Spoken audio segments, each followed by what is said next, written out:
ಇವತ್ತು ನೀವು ಅರ್ಥ ಮಾಡ್ಕೋಬೇಕು, ಇದೇ ಸಮಾಜ ನೀವು ಉಲ್ಟಾ ಬೀಳುತ್ತೆ. ಆಮೇಲೆ ನೋಡಿ ಮೇಡಮ್, ಯಾವುದೇ ಕಾರಣಕ್ಕೂ ನಾವು ಮುಸಲ್ಮಾನರು ಇಂಥ ಮಾತುಗಳಿಗೆ ಸಪೋರ್ಟ್ ಮಾಡಲ್ಲ. ಇದರಿಂದ ಏನಾಗುತ್ತೆ, ಇಡೀ ಹಿಂದೂ ಸಮಾಜ ನಮ್ಮ ವಿರೋಧಿ ಆಗಿಬಿಡುತ್ತೆ. ಅವ್ರ ಕಣ್ಣಲ್ಲಿ ನಮ್ಮ ವಿರೋಧ ಬಂದ್ಬಿಡುತ್ತೆ. ಇವನಿಂದ ನಾವು ವಿರೋಧ ಮಾಡ್ಕೋಬೇಕಾದ್ರೆ ನಮ್ಮ ಮಣ್ತಂಬಿರ್ಬೇಕು. ಯಾಕಂದರೆ ಬೆಳಗಿನ ಸಂಜೆಯವರು ಅವ್ರ ದುಃಖ ಮಾಡಬೇಕು ನಾವು. ನಿನ್ನ ಹಲಕ ಮಾತುಗಳಿಗೆ, ನಿನ್ನ ಹಲಕ ರಾಜಕೀಯಕ್ಕೆ ನಾವು ಬಲಿ ಆಗಲ್ಲ. ಯಾಕಂದರೆ ನಿನ್ನ ಬಲಿ ಕೊಟ್ಬಿಡ್ತೀವಿ.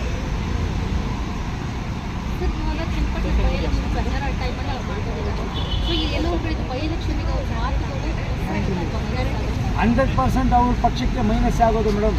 ಈಗ ಆಲ್ರೆಡಿ ಎಲ್ಲ ಜಾತಿ ಸಮುದಾಯದವರು ಒಂದಾಗವ್ರೆ ಈ ಒಂದು ಹೇಳಿಕೆಯಿಂದ.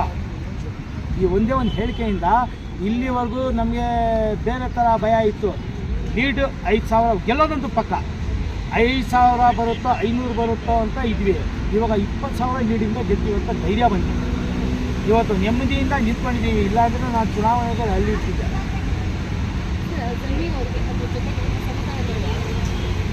ಒಂದೇ ಒಂದು ಮಾತು ಮೇಡಮ್, ನಮ್ಮ ಸಮುದಾಯ ಯಾವುದೇ ಕಾರಣಕ್ಕೂ ಇಂಥ ಮಾತುಗಳಿಗೆ ಸಪೋರ್ಟ್ ಮಾಡಲ್ಲ.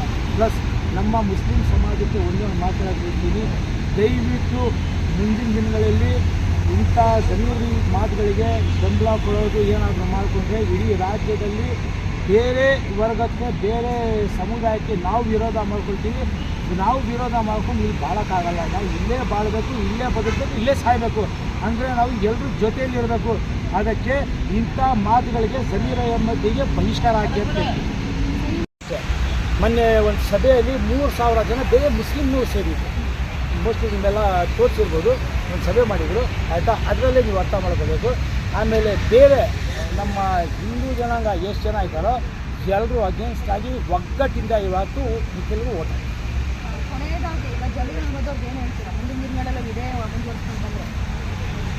ಹಿಂಗೆ ಒಂದು ಮಾತು ಹೇಳ್ತೀವಿ, ಜಮೀರ್ ಬೈ ಇನ್ನೂ ಕಾಲ ಮಿಂಚಿಲ್ಲ.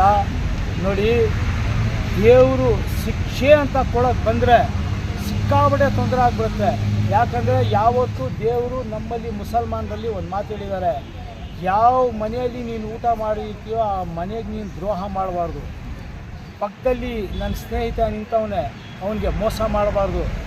ಈ ಪದಗಳನ್ನು ನೀವು ಅರ್ಥ ಮಾಡಿಕೊಂಡು ಒಬ್ಬ ಸಚ್ಚ ಮುಸಲ್ಮಾನ ಅಂತೀವಲ್ಲ ನಾವು, ಸಚ್ಚ ಮುಸಲ್ಮಾನ ಆಗಿದ್ದರೆ ನೀವು ಈ ಪದಗಳನ್ನು ಅರ್ಥ ಮಾಡಿಕೊಂಡು ದೇವೇಗೌಡರು ಕಾಲಿಗೆ ಬಿದ್ದು ಕ್ಷಮೆ ಕೇಳಿ ಮುಂದಿನ ದಿನಗಳಲ್ಲಿ ಇಂಥ ಮಾತುಗಳು ಮಾತಾಡೋಕ್ಕೆ ಹೋಗಬೇಡಿ.